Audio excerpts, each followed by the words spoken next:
Oi, pessoal, eu sou Daniela, psicóloga, E eu sou Thaís, psiquiatra. e hoje a gente vai falar um pouquinho sobre saúde da mulher. A gente acabou agora o mês de outubro e vamos começar a falar pelas bruxas, né? Amo as bruxas. Afinal, não tem uma pichação, né? O pessoal sempre fala, nós somos as sobreviventes das bruxas que eles não mataram. Então, aqui estamos justamente para falar das nossas ancestrais. Começamos por elas, né? Porque a bruxa, quem era a bruxa, né, que ia pra Inquisição e que seria queimada? Eram pessoas diferentes, eram pessoas. Não sei se todas elas tinham um caldeirão e tal, de qualquer forma, não era motivo para matá-las. Mas eram pessoas provavelmente que faziam coisas diferentes, coisas inusitadas, que aos olhos da sociedade da época né, chamava atenção. E hoje a gente vê até como genialidade, como espontaneidade. As curandeiras, né? Então, qualquer mulher que trabalhasse com ervas, com remédios e etc., todas as curandeiras eram consideradas bruxas. Imagina a Dani que mexe com o corpo e a mente, né? Ela é uma terapeuta, é uma psicóloga terapeuta comportamental. E eu, então, que passo às vezes também, passo remédios. E nós duas já teríamos sido queimadas há um bom tempo. Com toda certeza. Mas não tenho nenhuma dúvida de que eu tenho um clã de mulheres que já estariam queimadas. Sim. Trabalhando como terapeutas corporais, né? E falando sobre saúde, sobre prevenção, sobre estilo de vida. Porque quando a gente fala de saúde mental também vem a questão da sabedoria feminina, o feminino, muitos veem o feminino como algo sagrado, sagrado feminino, né? E tá interessante quanto uma questão biológica, que é o duplo X lá no cromossomo sexual, porque no cromossomo sexual a mulher tem XX e o homem tem XY. Se eu for bem simplista, é isso, né? Mas do biológico ali sai para todo o funcionamento e vai até para algo sagrado. Sim. E aí a gente nem vai entrar em todas acho que as diferenciações, porque a gente tem, né, duplo Y, a gente tem variações cromossômicas, Sim. A gente tem transgêneros, a gente tem todas as questões de Sim. gêneros. Não, mas é uma questão, é cromossômico, não é a identidade Nosso assunto de gênero. a gente não vai entrar na identidade de gênero, mas eu me lembrei aqui de uma tese de doutorado que eu li há muito tempo atrás, que era de uma americana sobre movimento autêntico. E dentro das pesquisas dela, ela contava que quando a gente pega os escritos sagrados dos homens, eles vão falar muito da palavra, eles são sobre a linguagem em sua maioria. E o das mulheres vai passar pelas sensações, pelo corpo, pelo útero. Então tem essa diferenciação, né, daquilo que é sagrado, daquilo que é sentido como sagrado ou vivenciado, né, enquanto experiência de sagrado. E assim, então vamos deixar bem claro isso que a Dani está falando. É importante a gente delimitar a área que a gente vai falar. Então você tem gênero, você tem sexo, você tem preferência sexual, você tem identidade de gênero e identidade de sexo. Não entraremos em nenhum momento nesse assunto, né? A gente está falando da saúde mental feminina que esteja associada a às alterações hormonais, mas também a saúde mental feminina que está associada ao papel dela na sociedade, né? Então a gente vai abordar mais esse assunto. Sim. Aqui, né? Então só para discernir, não é problematizar ou polemizar. A gente vai falar sobre coisas que são muito importantes, que outras mulheres escutem, que outras mulheres se sintam, sejam orientadas e que os homens também escutem e de repente consigam ouvir, ver, entender ou serem mais simpáticos com as questões aí das mulheres das suas vidas. Então, é isso que É esse o nosso propósito com a conversa de hoje. Sim. E eu acho que a gente vai começando justamente nessa... Eu não vou trazer dados históricos nem nada, mas eu vou me lembrando aqui de coisas que eu já li a respeito, que eu já, né, pesquisei. E existe um antropólogo também que ele vai falando sobre o papel da mulher, né, o quanto esse papel ele vai mudando de alguma maneira, né, a mulher na sociedade vai mudando quando o homem vai para o deserto. Então, quando surgem as religiões desérticas, enquanto a gente está lá com terra farta, né, quando a gente tem muita comida, quando a gente tem uma terra fértil, a mulher ela faz parte dessa terra, né? A mulher ela é vista como algo também sagrado. Então a gente tem muitos deuses e deusas. Muitas deusas. Sim. Muitas deusas e muitos deuses. E a gente tem uma pluralidade de forças. Então a gente liga isso às forças da natureza. Então a gente tem uma pluralidade. Gente, quem quiser se candidatar a fazer fonoterapia e da dupla de 2 aqui, só aqui. Mandar o currículo, a gente vai fazer uma entrevista. Mas a gente tem uma pluralidade de forças de deuses e deusas. E aí, quando o homem vai lá caminhando para os desertos, surgem as religiões desérticas. Eu tô, assim, resumindo o resumão do resumão. Porque como a gente não tem mais uma terra fértil, o homem ele começa a se guiar pelo céu e ele começa a separar aquilo que é sagrado do que é da terra. Né? Então começa a ser sagrado. As estrelas, o sol, né? Essa orientação pelo céu. E aí a terra começa a ser propriedade, porque tudo que vem da terra começa a ser muito valioso. Então, na escassez de alimento, de água, tudo que vem da terra é valioso e a mulher entra nesse lugar. Gostei dessa tese desse sociólogo. É um antropólogo. Porque é muito interessante isso, né? Enquanto os deuses eles eram dos elementos da terra, né? Fogo, terra, ar. Então são os elementos. Isso é o sagrado. A partir do momento em que já isso não é mais, e aí você valoriza o que tá no céu, tanto que se a gente olhar a maioria das religiões hoje estão no céu. O sagrado está no céu. O que está aqui então realmente vira coisa, objetificação, o que é objeto tem um dono. Isso. E aí tem a propriedade. E se a mulher estava junto ali com a terra, ela também vira uma propriedade. Né? Exatamente. Muito legal. Né? Porque quando a gente parte desse princípio, né, nas sociedades antigas, a mulher ela ficava mais no cultivo da terra, que era algo muito valorizado, porque eram as mulheres que sabiam, por exemplo, quais frutas podiam comer e quais não podiam, o que era venenoso, o que não era. E aí a gente entra nas bruxas, né? A gente sabia o que podia, o que não podia, e o homem geralmente ia mais para a caça.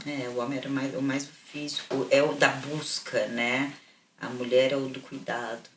Isso não vale para todas as religiões, as sociedades, né? Porque aí vem o Mircea Eliade lá, ele foi pesquisar em várias sociedades e viu, né, nas sociedades matriarcais, a gente tinha também, né, mulheres mais amazonas, vamos dizer assim, que iam lá, né, caçar também. Mas eram as exceções, né?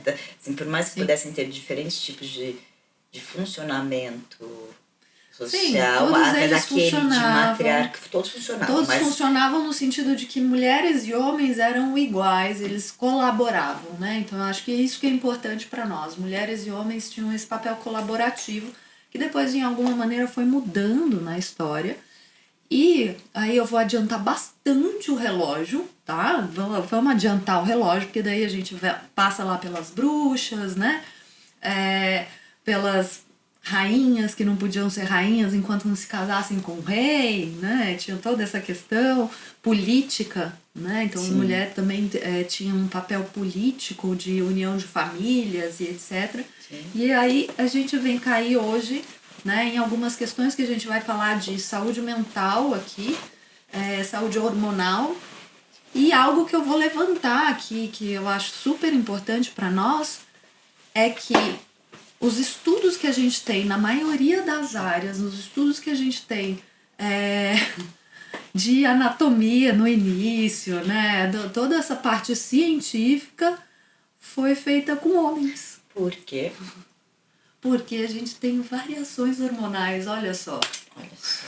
Tem uma educadora física maravilhosa, pesquisadora.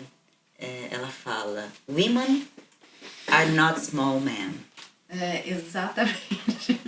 Nós não somos pequenos homens menores, né, na verdade. Não somos homens menores, nós somos totalmente diferentes. E por que não estudar o homem? Não estou falando que os cientistas são maldosos, na verdade a ciência é bem prática. Eu preciso fazer um projeto que prove ou não, ou elimine uma hipótese, e eu tenho que fazer esse estudo da forma mais barata, prática e rápida possível. E controlada, né? Então controlada. A gente tem esse detalhe também. Mas precisa ser rápido, porque dá para você fazer controlada com mulher.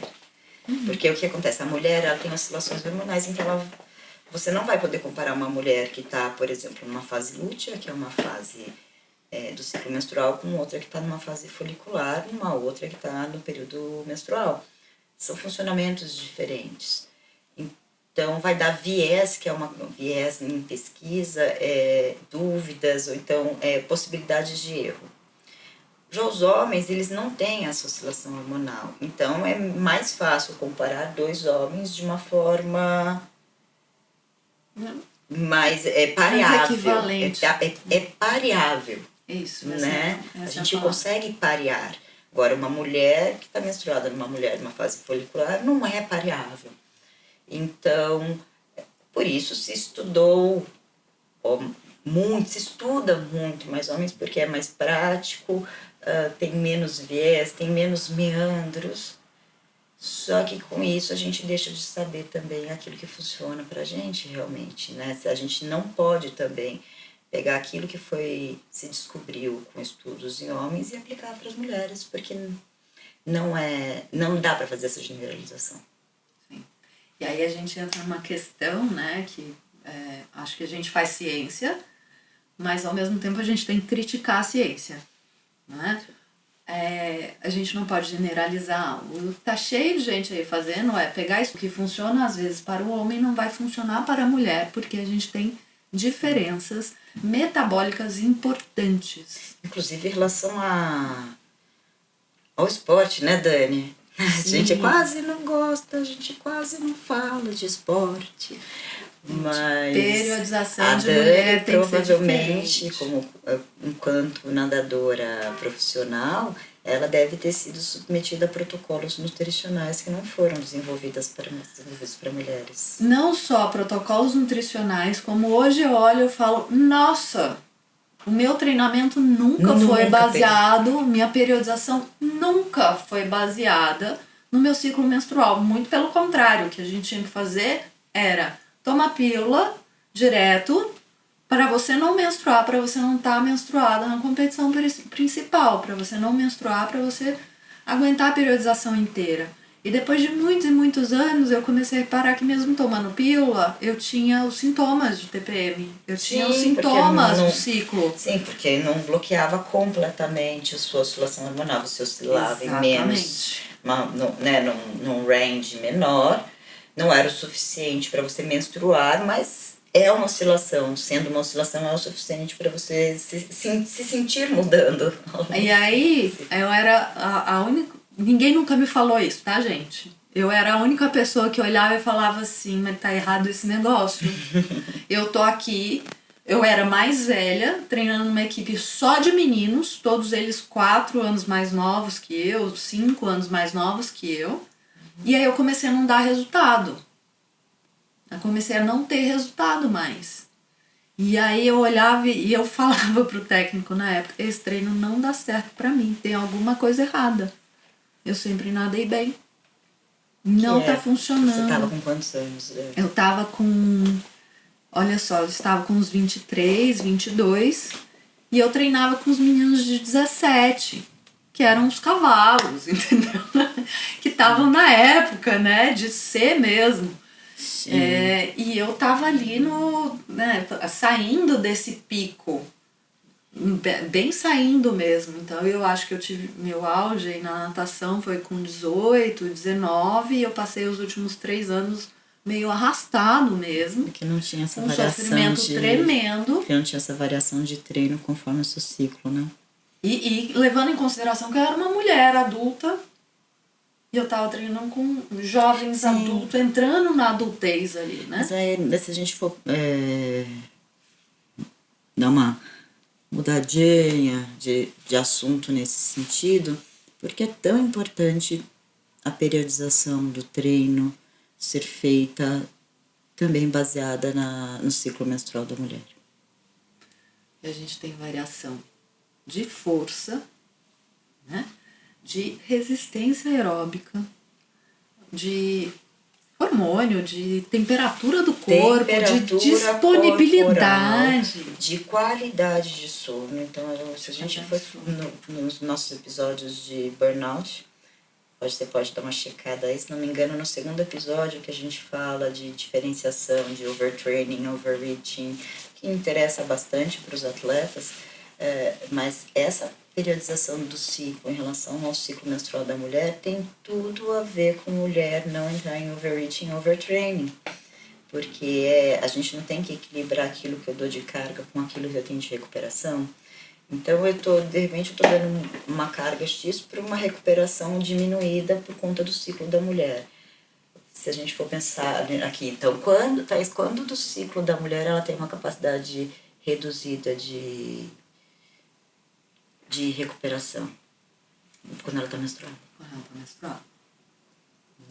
Então, uma boa fase da mulher de recuperação é quando ela está no pico de progesterona dela. A progesterona, então, se a gente puder separar os hormônios de uma forma muito simples, então a gente vai ter estrógeno e progesterona. Fora isso, a gente tem o FSH, o LH, que são marcadores, né? Que ajudam nesse equilíbrio. É todo um sistema, parece uma fábrica, que um manda o outro, que manda o outro, né? E eles se influenciam. Então, primeiro a gente aumenta a progesterona, tá? Tô no começo para o meio do ciclo. Na verdade, primeiro aumenta o estrógeno. E qual a principal fonte de estrógeno no corpo da mulher? Você que me responde essa parte aí, você que entende mais que então, a gente fala estrógeno, né? Mas na faculdade, quando a gente foi estudar, a gente usava umas diquinhas para guardar melhor os nomes. E o principal hormônio, o principal estrógeno na mulher é o estradiol. E eu falo que eu gravei porque eu lembrava de estradiol-ovário. Porque é isso, o principal estrógeno na mulher vem do óvulo. Vou dar alguns passos antes. Nós, mulheres, nascemos com todos os nossos óvulos. Tudo contadinho já, tá recebido. Tudo ali dentro da barriguinha da minha mamãe. Eu sou XX, tô com os meus óvulos ali. A partir do momento que eu tenho a menarca, que é a menarca? É a minha primeira menstruação. Então, eu começo a perder, se eu não me engano, uns 10 mil óvulos a cada ciclo. Tá? Não é 1 nem 2, são 10 mil a cada ciclo. E como que acontece isso? Os óvulos, vai aumentando o FSH. O FSH manda um sinal pro ovário e fala, olha, amadurece um óvulo aí. E no que o óvulo lá no ovário vai amadurecendo, as paredes deles são as células que produzem o estradiol. Então, quanto mais vai amadurecendo o óvulo, mais estradiol eu tenho. Que aí vai modular para o LH, que vai modular o que também? A liberação de progesterona. Então, o estradiol, eu gosto de brincar com os meus pacientes quando eu vou falar sobre como a mulher muda ao longo do ciclo hormonal dela. O estradiol, ele seria um dos principais aí de reprodução, né? Uhum. Quando eu estou no pico do estrógeno, eu ovulo. O óvulo sai. A progesterona continua subindo um pouquinho depois ainda desse evento de eclosão aí do óvulo. Mas, então, só terminar aqui, eu dei uma enrolada, depois aí o progesterona aumenta, então a gente continua dormindo bem, até que, não havendo a fecundação do óvulo, o óvulo que saiu, né, que fez, saiu, não fecundou, vai já abaixando o estrógeno, se não fecundou, a progesterona também cai. E agora eu vou fazer o seguinte, eu desenhei para vocês mais ou menos, aí depois a produção aí coloca um quadrinho para vocês verem num gráfico bonitinho como isso acontece. Mas uma outra coisa que eu quero dizer é como o nosso corpo é lindo e ele interconecta todas as áreas. Você sabia, Dani, que o estrógeno e a progesterona interferem em como que os neurônios funcionam no cérebro? Sim. Tanto que existe uma diferença neural mesmo, de qualidade neural, e inclusive de produtividade, né, com o nosso ciclo, de quanto a gente consegue se concentrar mais, focar mais, pensar melhor. A gente começou tendo essa conversa falando dos ciclos nos atletas, de como é importante variar os ciclos de acordo com os ciclos hormonais, por conta de força, capacidade de descanso, que a gente vai explicar melhor essas questões, mas não é só isso, também é da capacidade de raciocinar, né? Então, porque isso mexe no nosso corpo inteiro.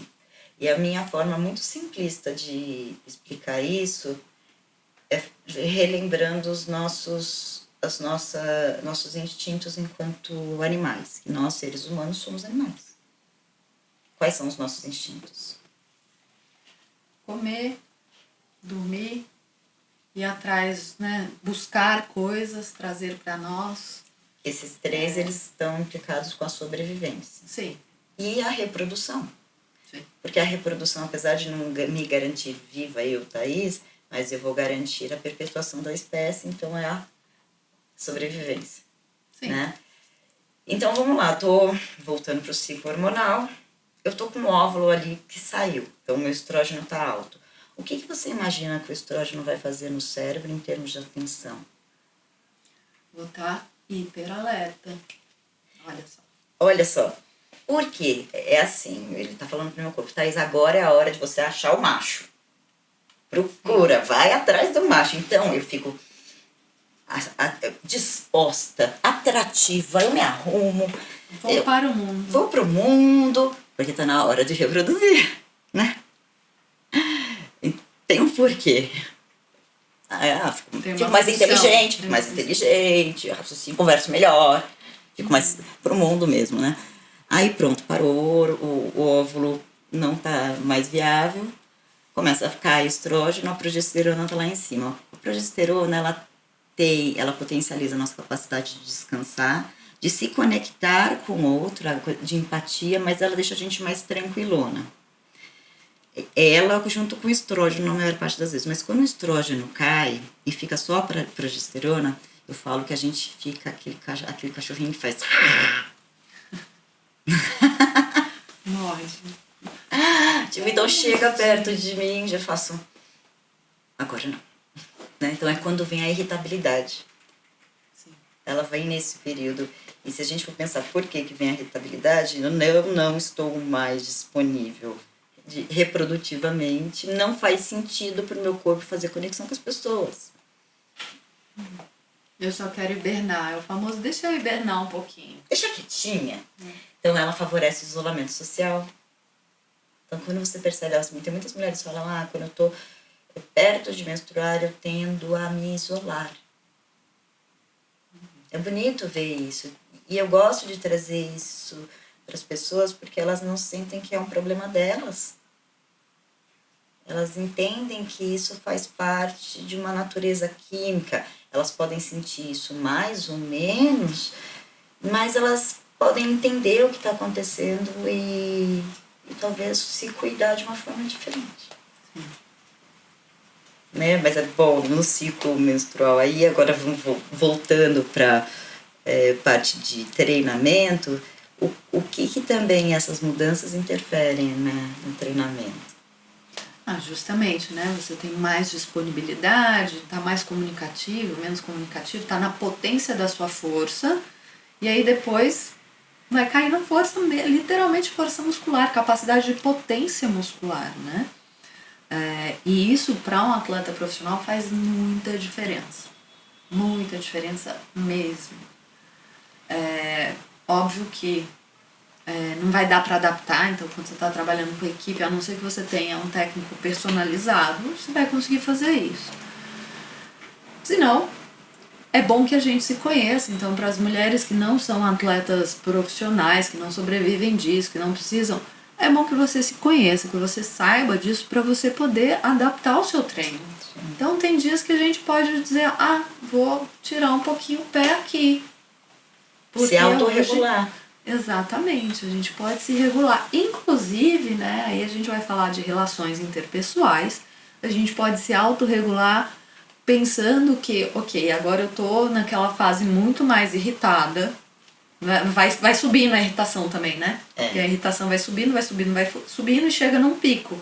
Então, este 1 dia, 2 dias que você tá no pico da sua irritação, no pico da sua ansiedade, você pode segurar e falar, ok, eu tô entendendo que isso é uma onda. Se der, eu não vou gravar, não vou marcar a minha reunião com o meu chefe nesse dia. Exatamente. Então, como a gente pode ir cuidando dos nossos compromissos, das nossas agendas, também baseado nesse ciclo, né?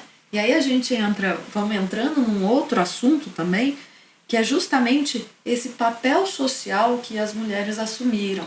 E o quanto isso vai interferindo no nosso ciclo, né? Nas questões de estresse, o quanto a gente vai organizando uma jornada em que a gente tem que cuidar de muitas coisas ao mesmo tempo. E que aí quando chega numa fase em que a progesterona tá lá, mas o estradiol, o estrógeno abaixou, como é que eu dou conta de manter todos os pratinhos que eu levantei né? Balanceando ali todos os pratinhos rodando. Eu acho que alguns pratinhos vão cair, ou então eu vou cuidar para eu não subir tanto, né? Para eu não colocar tantas coisas para mim. Os pratinhos, exatamente. Então, como que a gente vai cuidar disso? Porque existe, né? Então, quando a gente saiu lá e a gente falou, vamos trabalhar, porque, né? A gente pode trabalhar também, a gente pode cumprir, né? E temos que trabalhar. Cumprir com a nossa função social, ir para fora. Como que a gente faz para não ter uma jornada dupla, tripla, quádrupla, às vezes, porque tem mulher que cuida da família, cuida da casa, do cachorro, do periquito, do papagaio, estuda, faz pós-graduação ou graduação, cuida dos pais, da família, né? Tem marido, tem os filhos, ainda cuida dos pais e cuida do trabalho. Né? Então a gente tem que levar toda essa carga em consideração.